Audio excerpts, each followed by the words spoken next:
Hi అండి. Welcome to tasty tales. నేను మీ అనుష. అందరూ ఎలా ఉన్నారు? అందరూ బాగానే ఉన్నారు అనుకుంటున్నాను. ఈరోజు నేను చూపించే రెసిపీ వచ్చేసి restaurant style paneer butter masala.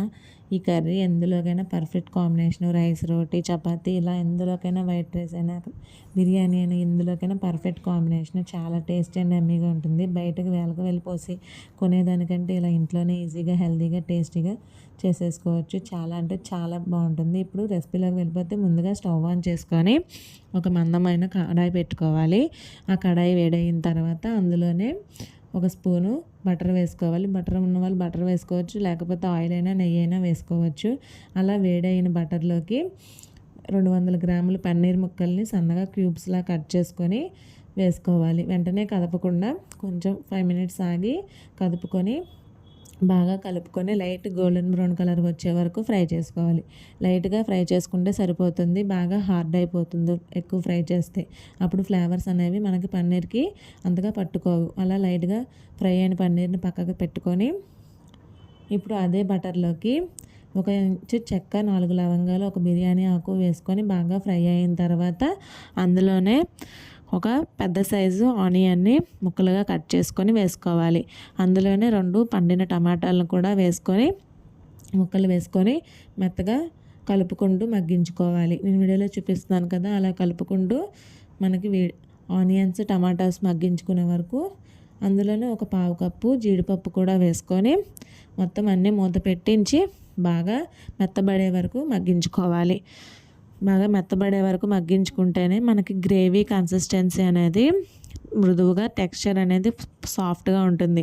అందులోనే ఒక హాఫ్ గ్లాస్ వాటర్ పోసుకొని మరి కాసేపు మూత పెట్టించి సాఫ్ట్గా కుక్ అయ్యేటట్టు మగ్గించుకోవాలి. ఇప్పుడు నేను వీడియోలో చూపిస్తున్నాను కదా, అలా బాగా మగ్గితే పర్ఫెక్ట్గా సరిపోతుంది. ఇప్పుడు అలా మగ్గిన మిశ్రమాన్ని మిక్సీ జార్లోకి తీసుకొని మెత్తగా మిక్సీ పట్టుకొని పక్కన పెట్టుకోవాలి. అది పక్కన పెట్టేసి ఇప్పుడు స్టవ్ ఆన్ చేసుకొని మళ్ళీ కడాయి పెట్టుకొని అదే కడాయిలోకి 1 స్పూన్ దాకా బటర్ వేసుకోవాలి. బటర్ లేని వాళ్ళు నెయ్యి అయినా వేసుకోవచ్చు, ఆయిల్ అయినా వేసుకోవచ్చు, తప్పేం లేదు. అలా హీట్ అయిన బటర్లోకి హాఫ్ స్పూను షాజీరా కానీ, జీలకర్ర కానీ వేసుకోవాలి.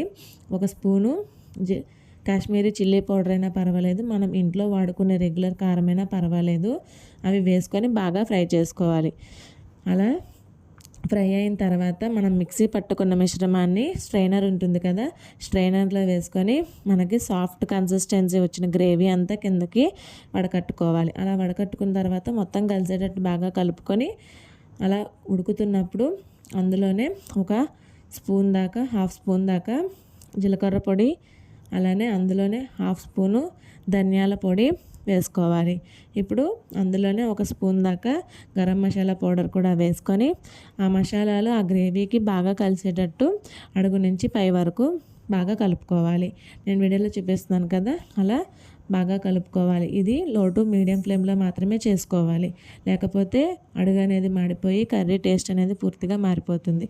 మూత పెట్టి ఆయిల్ పైకి తేలే వరకు పచ్చివాసన పోయేటట్టు మగ్గించుకున్న తర్వాత ఇందులోనే టేస్ట్కి సరిపడా సాల్ట్ వేసుకోవాలి. ఇక్కడ నేనైతే 1.5 స్పూను సాల్ట్ వేసుకున్నా. సాల్ట్ మొత్తం కలిసేటట్టు గ్రేవీని అడుగు నుంచి పై వరకు బాగా కలుపుకోవాలి. నేను వీడియోలో చూపిస్తున్నాను కదా, అలా బాగా కలుపుకున్న తర్వాత గ్రేవీ కన్సిస్టెన్సీకి తగినట్టు వాటర్ పోసుకోవాలి. ఇక్కడ నేనైతే 1 టీ గ్లాస్తో వాటర్ పోసుకున్నాను. వాటర్ పోసుకున్న తర్వాత గ్రేవీ కన్సిస్టెన్సీ బాగా కలుపుకున్న తర్వాత నేను వీడియోలో చూపిస్తున్నట్టుగా మూత పెట్టి ఆయిల్ పైకి తేలే వరకు గ్రేవీని మగ్గించుకోవాలి. అలా మగ్గించిన గ్రేవీలోకి మనం ఆల్రెడీ ఫ్రై చేసి పెట్టుకున్న పన్నీర్ ముక్కల్ని వేసుకోవాలి. నేను వీడియోలో చూపిస్తున్నాను కదా, పన్నీర్ ముక్కల్ని విడివిడిగా వేసుకోవాలి. మొత్తం కలిపి ఒకేసారి వేసేసుకుంటే పన్నీర్ అనేది అతుక్కుపోతుంది. పన్నీర్ ముక్కల్ని వేసుకొని అడుగు నుంచి పై వరకు ఒకసారి బాగా కలుపుకోవాలి. అప్పుడు పన్నీర్కి ఆ గ్రేవీ అనేది బాగా పట్టుకుంటుంది. మూత పెట్టి ఒక 10 నిమిషాలు మగ్గిన తర్వాత ఇప్పుడు మూత తీసిన తర్వాత అందులోనే బాగా క్రష్ చేసుకున్న 1 స్పూన్ కసూరి మేతిని వేసుకొని అడుగు నుంచి పై వరకు ఒకసారి బాగా కలుపుకోవాలి. కలుపుకుంటేనే మనకి ఆ కసూరి మేతి అనేది గ్రేవీ అంతటికి బాగా పట్టుకుంటుంది. పట్టుకున్న అందులోనే 1 స్పూన్ బటర్ వేసుకోవాలి. బటర్ వేసుకొని అందులోనే సన్నగా కట్ చేసుకున్న కొత్తిమీరను కూడా వేసుకోవాలి. వేసుకొని కొత్తిమీర, బటరు మొత్తం గ్రేవీ అంతటికి కలిసేటట్టు బాగా కలుపుకోవాలి. ఈ రెసిపీ మనకి ఎక్కువ శాతం బటర్తో చేస్తేనే చాలా టేస్టీ అండ్ యమ్మీగా ఉంటుంది.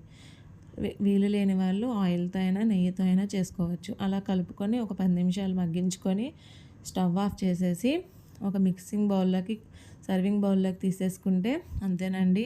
ఎంత టేస్టీ అండ్ యమ్మీ అయినా పన్నీర్ బటర్ మసాలా అయితే రెడీ. చాలా టేస్టీ అండ్ యమ్మీగా ఉంటుంది. ఒకసారి ట్రై చేసి చూడండి. వీడియో నచ్చితే ఒక లైక్ వేసి షేర్ చేసి సబ్స్క్రైబ్ చేసుకోండి. మీ పిల్లలు మాత్రం చాలా అంటే చాలా ఇష్టంగా తింటారు. ఎప్పుడు అడిగినా ఇదే చేసి పెట్టమంటారు.